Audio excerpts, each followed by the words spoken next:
Hello, good afternoon. My name is Jordan Walker. I am with Seaver Walker Paget Law Firm. Thank you for joining us today. We're here to do a quick presentation on North Carolina eminent domain law and also discussing the East Durham Rail Safety Project. And with that being said, we're just going to jump right in.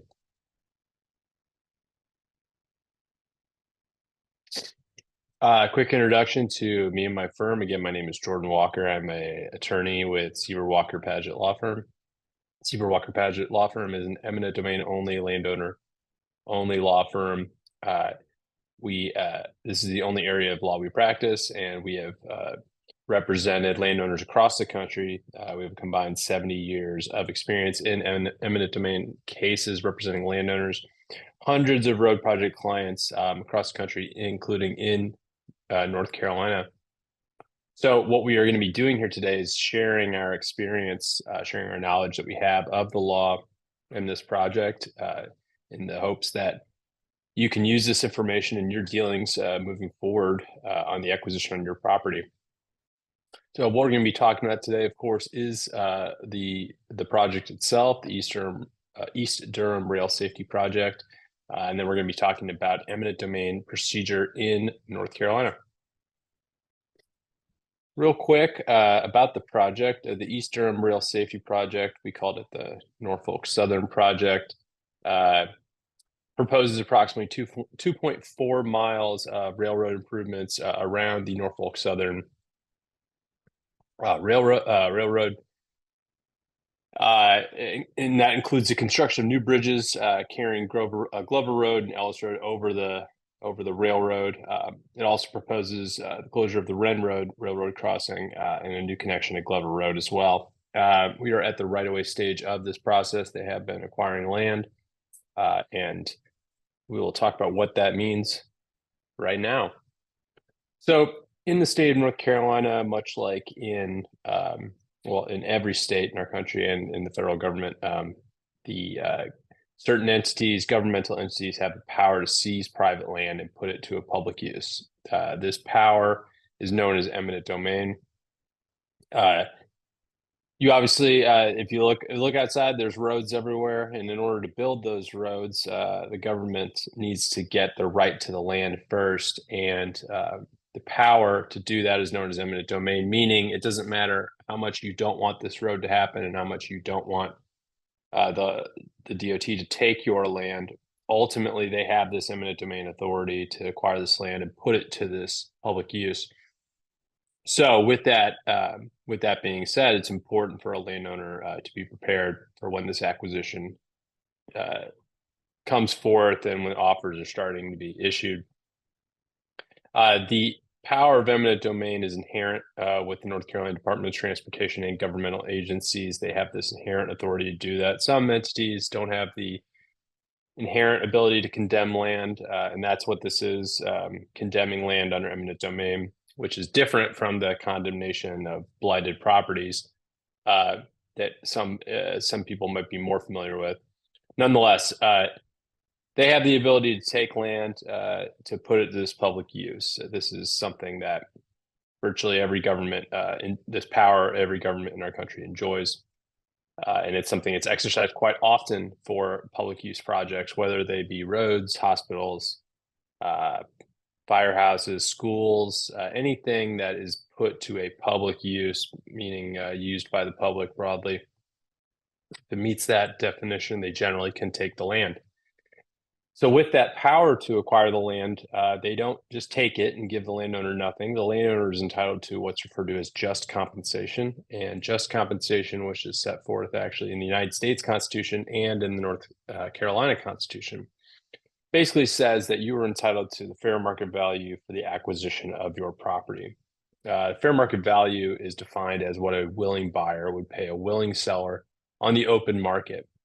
And this is relevant because a acquisition under threat of eminent domain or by eminent domain is not a fair market transaction. It is not an arm's length transaction, because they have the ability to take that additional leverage that the state has doesn't render this a market transaction. But the goal of a condemnation matter in determining just compensation is to replicate what a market transaction would look like of this property if it were being sold on the open market. So included in fair market value of the property, that being the value of the property and what you're entitled to, you are also entitled to not only the value of the acquisition of the land they're taking, but you're also entitled to any impacts that the acquisition might have on the rest of the parcel, if it is a partial taking. So for example, if you have a 5-acre tract and they're taking 2 acres of that 5-acre tract, how does that 2-acre acquisition affect the remaining 3 acres? This impact on the remainder is called remainder damage, and you are entitled to that just like you are entitled to the value of your land itself.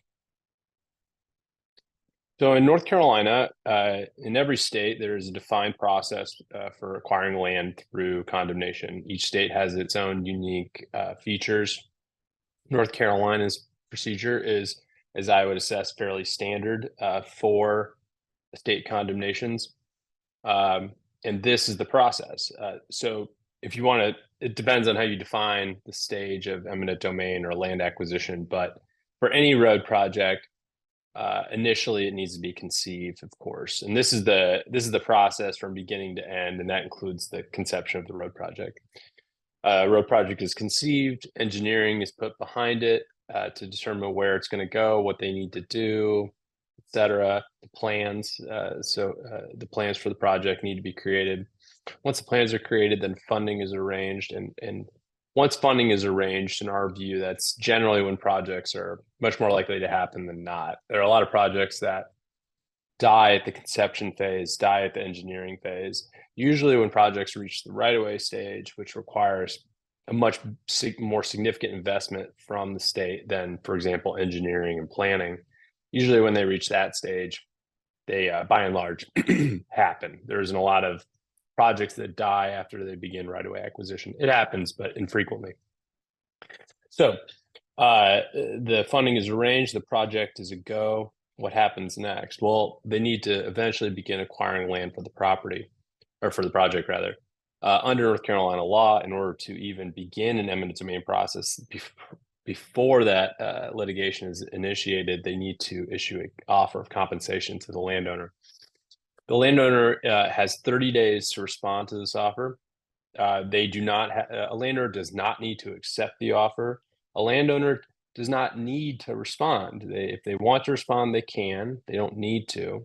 And a landowner can absolutely reject this offer. A lot of landowners think that when the DOT comes in and makes an offer on your property, that is all you're going to get. And in fact, sometimes that landowners are under that belief, and because they're under that belief, they get kind of pressured into accepting an offer that they don't need to accept. So it's important to remember that you do not need to accept this offer.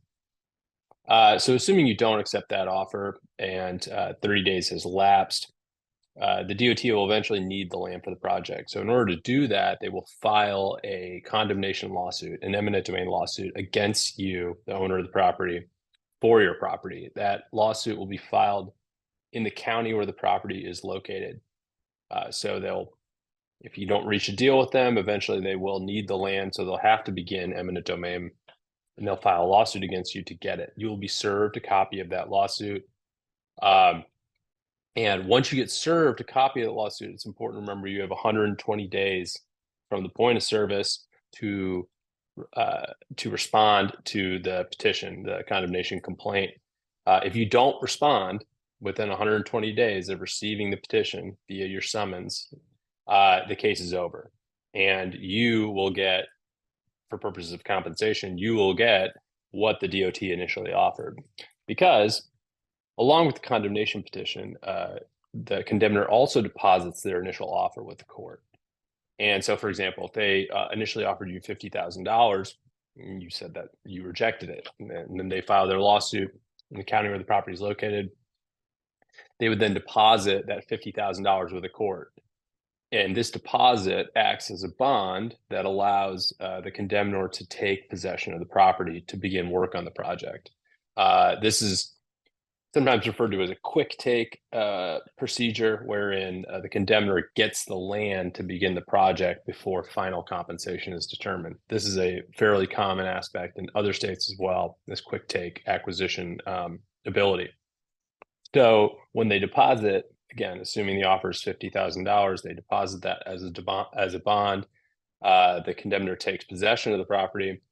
And again, if you don't file your response to that answer or to that petition within 120 days, the case is over and your compensation is $50,000.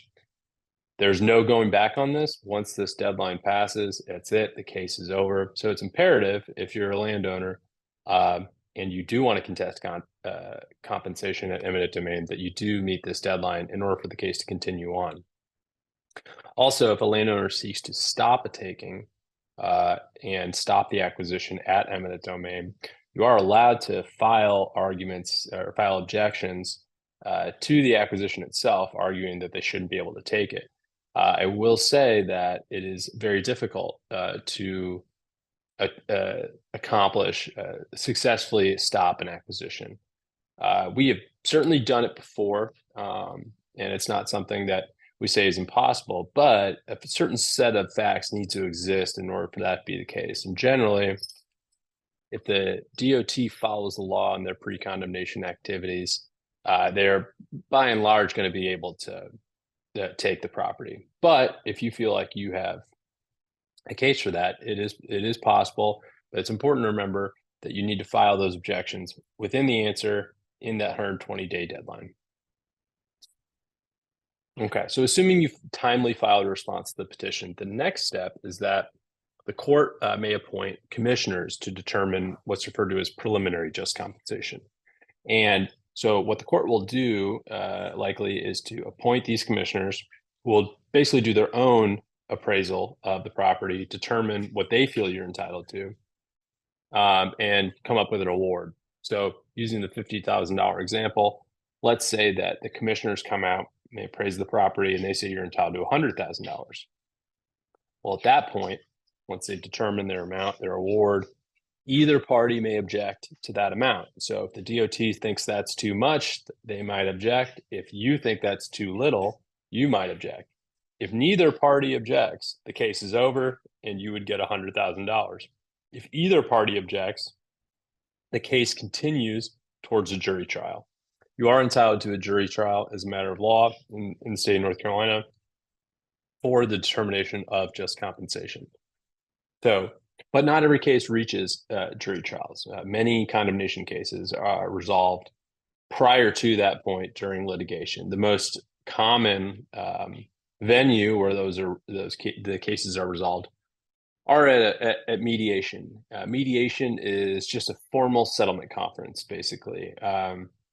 Mediators will host the DOT, they'll host you, the attorneys, everyone shows up. And the mediator's job is to try to get a deal done between the parties. It's important to remember that mediation, you don't have to reach a deal at mediation. It's not required, but it is an effort by the parties to reach settlement. But if settlement can't be reached at mediation or otherwise, the case continues on to a jury trial on final just compensation.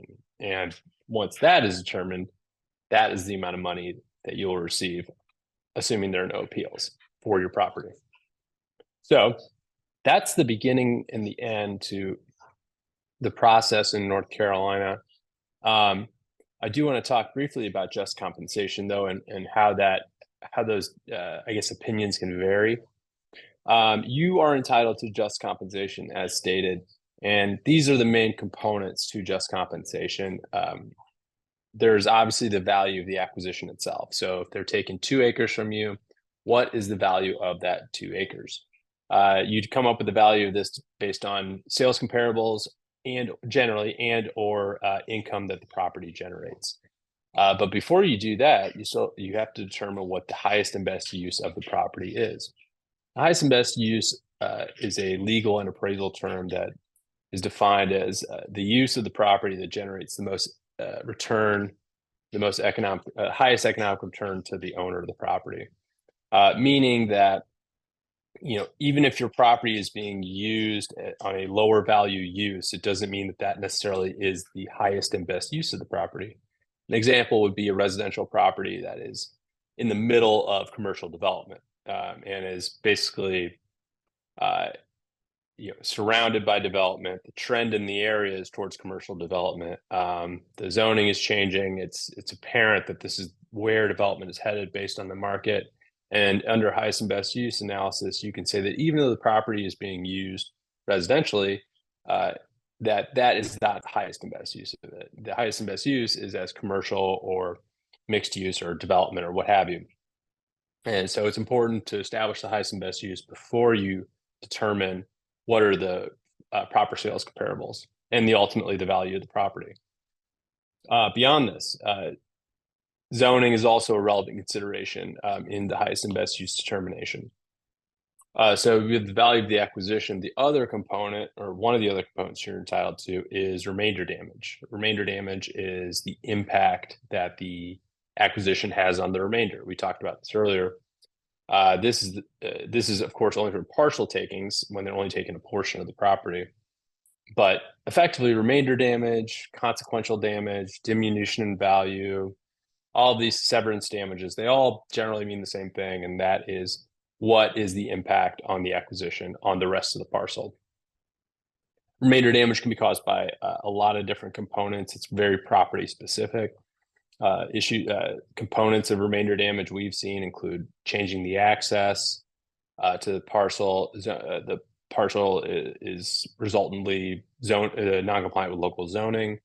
The property's setback to the road is reduced, usually for residential properties. That leads to an impact on the residents. Parking elimination is a big deal as well for commercial properties. Not having enough parking can severely damage a property. Internal security, not being able to get around. All of these, I guess, aspects or possible consequences to your property can be considered under a remainder damage evaluation. It's important that your compensation package is comprehensive and includes the value of the acquisition and any remainder damage such that it exists. The third component, and this is only for total takings, and this is if they're taking the entirety of the parcel, assuming there's a residence and or a business on it, is that you're entitled to relocation expenses to move that residence or to move that business. So this is separate and apart from the value of the property and the remainder damage. It is its own pot of money, and it is only really dealing with relocation and what it costs to get you into a new home or get your business into a new business. And those are in addition, of course, to the remainder damage and the value of the acquisition. And I want to talk briefly about what your rights are as a landowner, and then we're going to talk about how folks generally hire attorneys in this scenario, and then we'll be done. As a landowner in North Carolina, you have the right to reject the offer that's presented. You have the right to secure attorney, secure counsel if you'd like. You have the right to get your own expert. You have the right to contest compensation at court, and that's an important one. You do have the ability to contest compensation, and a lot of folks don't know that. A lot of folks get maybe overwhelmed in these scenarios, don't know that they can say no and that they can actually contest this amount. And then finally, you have the right you have the right to contest the acquisition itself, and that they can't take it and they can't pursue eminent domain. We talked about that. You do have the right to contest it. You have the right to a jury trial over just compensation, which we also talked about. You have this right. You have the right to present it to a jury. And then I want to talk briefly about hiring attorneys, because we are familiar with how eminent domain attorneys generally get clients in these and the contracts that are generally signed between these parties. And what we have found is that amongst eminent domain attorneys, most of them work on contingency fee, meaning they get some percentage of the total compensation amount or some percentage of the total amount added to the case after they got involved. That's a contingency fee. So their fee is contingent on how much they get you or how much more they get you. And it's some percentage of that amount, depending on the attorney. The benefits of a contingent fee agreement are that it allows landowners the ability to hire attorneys without coming out of pocket generally. A lot of contingency fees don't assign a fee until the case is over. So there is no fee up front, and that the fee that the attorney receives and earns comes out at the end. So this allows landowners in this situation to hire counsel, argue for more money, and then the fee comes out at the end. So the landowner doesn't have to shell out money up front to get the attorney services. Another benefit is that it might provide peace of mind to landowners that with regards to the attorney's motivations and the goals of the attorney in the condemnation. Generally speaking, there's an assumption that if there's a contingent fee, that the attorney is going to look out for the landowner's best interest, which they would anyway if it was an ethical arrangement.